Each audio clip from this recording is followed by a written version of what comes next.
Bismillahirrahmanirrahim. Assalamualaikum warahmatullahi wabarakatuh. Perkenalkan saya Heri Nugroho dari 3A Sastra Inggris ya. Jadi di sini saya ingin menjelaskan atau menjawab tentang pertanyaan-pertanyaan UTS yang diberikan. Jawaban di sini tentunya menurut pendapat saya semua ya. Langsung saja mungkin ke soal yang pertama. Di soal yang pertama itu ditanyakan bahwa hubungan antara perkembangan bahasa dan kemajuan peradaban. Oke, menurut saya hal itu tuh sangat berketerkaitan ya antara perkembangan bahasa dan kemajuan peradaban itu sangat berketerkaitan. Karena suatu peradaban yang terjadi saat ini tidak lepas dari perkembangan bahasa yang ada sekarang. Ya, dalam dalam realitanya saja tuh di dalam suatu masyarakat setiap orang menggunakan bahasa yang berbeda-beda. Bahasa yang berbeda di sini maksudnya bukan berarti misal ya contohnya ada seseorang menggunakan bahasa Sunda dan ada seseorang menggunakan bahasa Cirebon gitu. Mereka berkomunikasi, yang satu menggunakan bahasa Sunda, yang satu menggunakan bahasa Cirebon. Bukan seperti itu. Jadi berbeda di sini maksudnya itu kan begini. Dalam ilmu sosiolinguistik ya yang sudah saya pelajari bahwa setiap orang itu atau penutur itu dapat menggunakan gaya bahasa atau pemilihan kosakata yang berbeda. Nah, berbeda di situ maksud saya seperti itu. Dalam sosiolinguistik itu kan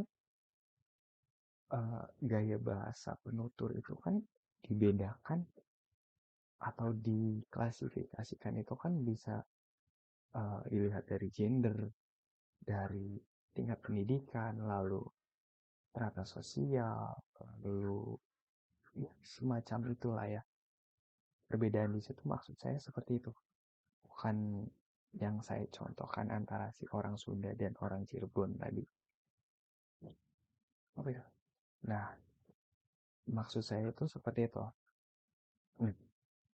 Nah, dari situ saja tuh sudah terjadi ketimpangan ya. Sejauh ini kemajuan kemajuan peradaban tuh banyak diciptakan oleh orang yang memiliki keilmuan yang tinggi atau dalam kata lain tingkat pendidikan yang tinggi. Contohnya dosen, profesor dan lain-lain gitu ya. Saya ambil contoh tadi tuh kawan sosial tadi, contohnya pendidikan ya. Seseorang yang berpendidikan tinggi dan pendidikan rendah itu tentunya dalam berbahasa itu kosakatanya pun bisa berbeda ya. Uh, ya bahasa yang digunakan seseorang itu bisa bisa menilai gitu. Maksudnya kita bisa menilai seseorang dengan bagaimana cara dia menggunakan kosakata atau berbahasa di situ ya. Maksud saya mungkin seperti itu. Nah, dalam buku yang saya baca juga, saya mengambil kutipan ini. Si Thomas Hobbes ya, seorang filsuf terkemuka itu berkebangsaan Inggris mempertanyakan apa yang memungkinkan pengetahuan manusia terus-menerus berkembang. Ya, perenungannya sampai pada simpulan bahwa keistimewaan manusia terletak pada kemampuannya menandai secara simbolik setiap kenyataannya. Ya ini berkaitan dengan bahasa itu. Saya contohkan itu gini, kita itu perlu menyiapkan snack, kita perlu menyiapkan narasumber, kita perlu menyiapkan audiens, kita perlu menyiapkan anggota, kita perlu menyiapkan susunan-susunan acara. Nah, kegiatan itu tuh bisa disimpulkan bahwa itu tuh akan melakukan sebuah rapi. Nah, maksud dari kata tadi itu seperti itu. Jadi kita tidak perlu menjelaskan lagi tuh kegiatan-kegiatan tadi itu tuh. Kita ganti dengan kata rapi. Itu maksudnya dari pendekatan Hobbes tadi gitu. Sebuah istilah yang sangat ringkas si Rutherford ini loh. Sederhana dan sangat mudah dipahami ya kan. Ya memang salah satu fungsi bahasa adalah untuk membuat simplifikasi realitas yang kompleks agar mudah dipahami. Ya mungkin itu pendapat saya ya tentang nomor satu itu, korelasi antara perkembangan bahasa dan kemajuan peradaban. Selanjutnya itu saya ingin menjawab ya tentang pendapat saya yang nomor dua itu. Sikap saya sebagai mahasiswa tentang bahasa Indonesia sebagai pendorong kesadaran nasional. Menurut saya melihat realitas saja ya, realitas di lingkungan-lingkungan, realitas fenomena yang terjadi di masyarakat tuh banyak anak muda yang menggunakan bahasa Indonesia yang salah. Bahasa Indonesia yang salah itu maksudnya mungkin ya ada yang dicampur, mungkin ada yang merubah bentuk bakunya dan semacamnya. Contohnya di Jakarta Selatan, penggunaan bahasa bahasa di sana banyak digabung atau dimix dengan bahasa Inggris. Ya, saya yakin mungkin kita sudah asing ya melihat fenomena di Jakarta Selatan itu, penggunaan bahasa di Jakarta Selatan itu. Mungkin itu salah satu variasi bahasa yang terjadi akibat perkembangan zaman dan adopsi bahasa dari luar ya. Bahasa Inggris itu ya tentunya. Namun yang saya khawatir, saya tidak menyalahkan mereka, nah, apa? Tapi saya ada kekhawatiran gitu. Kekhawatiran pada anak muda yang menggunakan bahasa itu. Saya khawatir justru mereka nantinya tidak mengetahui gitu, bentuk bahasa Indonesia yang aslinya itu seperti apa dari kata-kata yang mereka rubah itu. Karena keseringan menggunakan bahasa yang dimix seperti itu, bahasa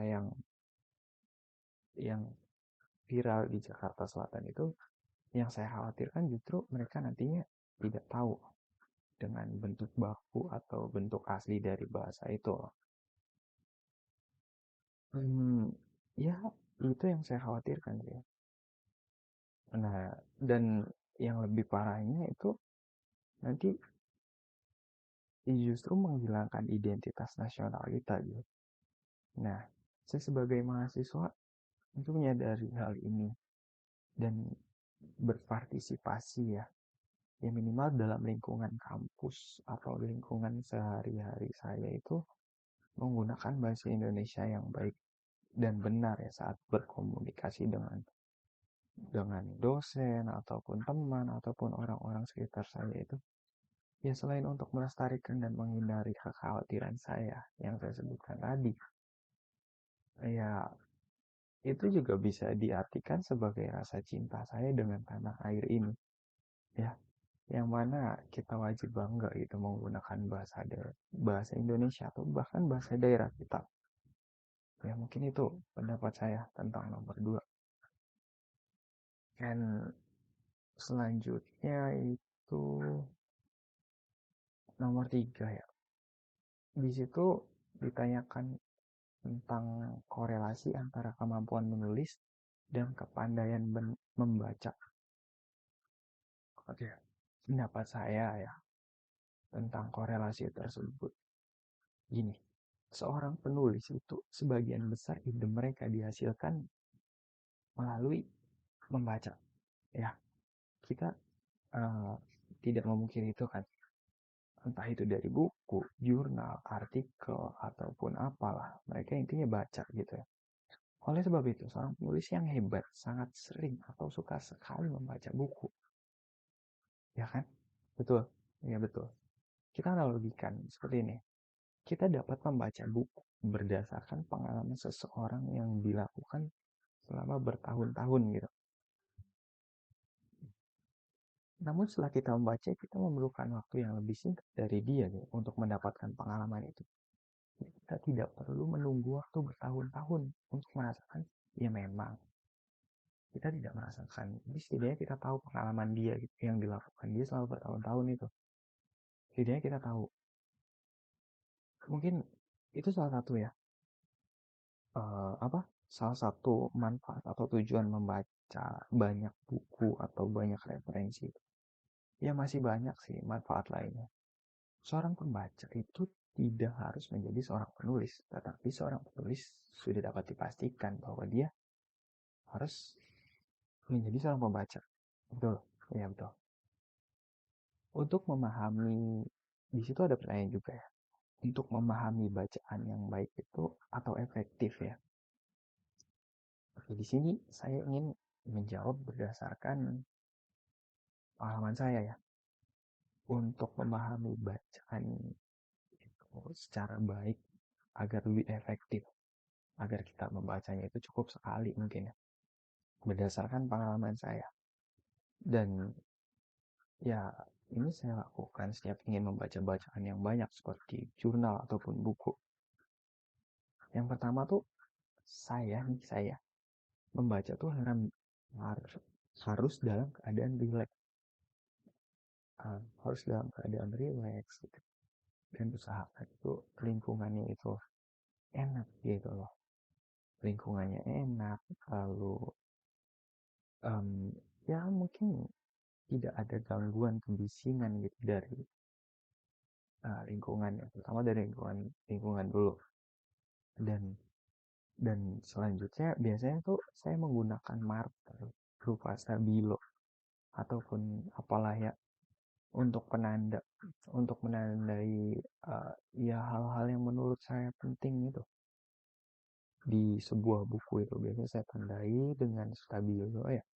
Ya itu juga bertujuan tuh agar saya lebih mudah saat nanti mencari hal-hal yang saya butuhkan, materi yang saya butuhkan nantinya gitu. Lalu ya seringkali saya menemukan kata yang asing dari bacaan, kata-kata yang saya nggak paham gitu. Misalnya saya lagi baca enak-enak, saya nemu tuh bacaan atau kalimat yang saya nggak paham itu artinya apa gitu. Nah di situ biasanya saya jeda dulu bacanya, saya berhenti dulu. Nah lalu saya mencarinya dulu ya, entah itu di internet ataupun di kamus, arti dari kata itu apa. Nah, setelah saya mengetahui arti kata itu, lalu saya melanjutkan bacaan tadi. Oh, saya udah tahu nih maknanya ini apa dari kata yang tadi saya nggak tahu itu. Nah, setelah saya tahu kan, saya lanjutin tuh otomatis kan saya akan connect lagi dengan bacaan itu ya loh. Sebelumnya kan saya sempat terhenti karena ya mungkin nggak connect. Nah, itu tuh sebenarnya selain dapat mempermudah kita dalam memahami bacaan, itu juga dapat menambah kosakata buat kita. Betul nggak? Ya betul lah. Dan nantinya setelah kita menambah kosakata itu, tentu dengan proses yang tadi itu kita akan lebih lebih mengingatnya lagi gitu si kata itu tuh. Dan biasanya kita mengulang-ulang lagi untuk menggunakan kata itu. Ya,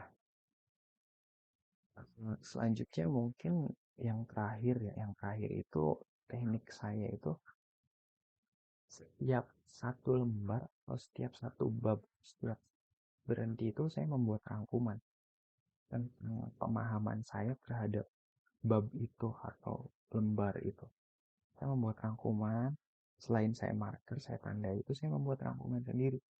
Tujuannya ya, untuk mengukur sejauh mana saya sih memahami bacaan itu tujuannya juga selain itu buat pedoman saya gitu nanti itu saat entah itu ujian ataupun apa saya punya rangkumannya gitu. Mungkin itu ya. Selanjutnya itu di nomor 4. Nah, nomor 4 itu ini saya jawab menurut pendapat saya. Menurut saya tuh sebuah diksi sangat berpengaruh berpengaruh bukan hanya di karya ilmiah saja sih, tetapi di karya sastra juga. Peran diksi itu sangat berpengaruh. Tapi di sini saya fokuskan ke karya ilmiah saja. Diksi selain menambah keindahan sebuah bacaan, diksi juga sangat berguna gitu bagi si pembaca agar lebih mudah dalam memahami isi suatu bacaan. Maksudnya pemilihan diksi tentu harus disesuaikan dengan target audiens kita. Ya kan?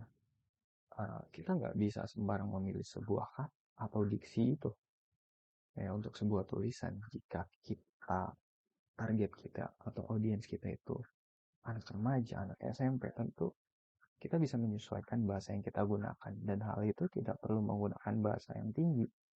Bahasa yang tinggi itu ya ya bahasa-bahasa ilmiah itu menurut saya bahasa yang tinggi. Jadi kita tidak perlu menggunakan bahasa ilmiah itu kalau audiens kita itu hanya anak-anak SMP.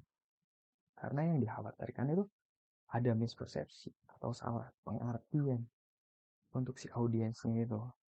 Takutnya si audiens tidak paham dengan apa yang kita sampaikan. Cuma dong kita menyampaikan panjang lebar, kita menggunakan bahasa yang tinggi kalau audiens tidak mengerti. Ya begitu pun dengan karya ilmiah, penggunaan diksi yang baik dapat meningkatkan kualitas dari karya tersebut. Betul kan?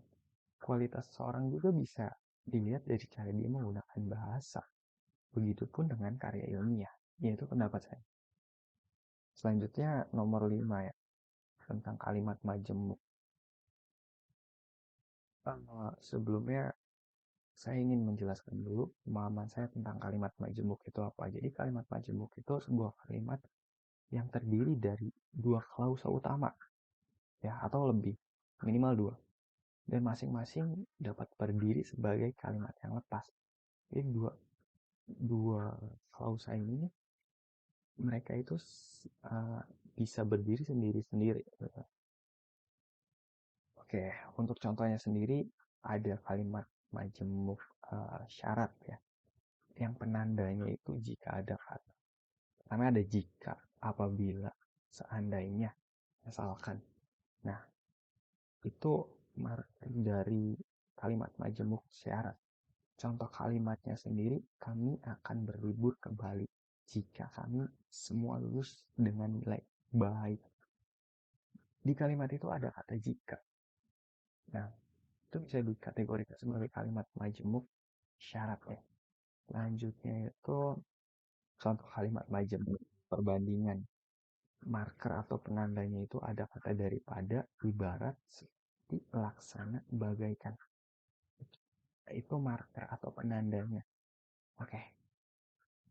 Contoh kalimatnya itu berdiam diri lebih baik daripada bergosip membicarakan orang lain. Di kalimat itu ada kata daripada yang merujuk atau menandakan bahwa kalimat itu kalimat majemuk perbandingan. Selanjutnya yang terakhir itu implikasi atau sebab akibat ya. Nandanya itu ada sehingga, oleh karena itu. Dan contoh kalimatnya itu lampu merah di perempatan jalan itu mati sehingga arus lalu lintas kacau balau. Di kalimat itu ada kata sehingga yang menjelaskan atau menandakan bahwa kalimat itu kalimat majemuk implikasi. Ya mungkin itu ya jawaban jawaban saya dari soal UTS itu. Saya akhiri sampai di sini. Terima kasih. Assalamualaikum warahmatullahi wabarakatuh.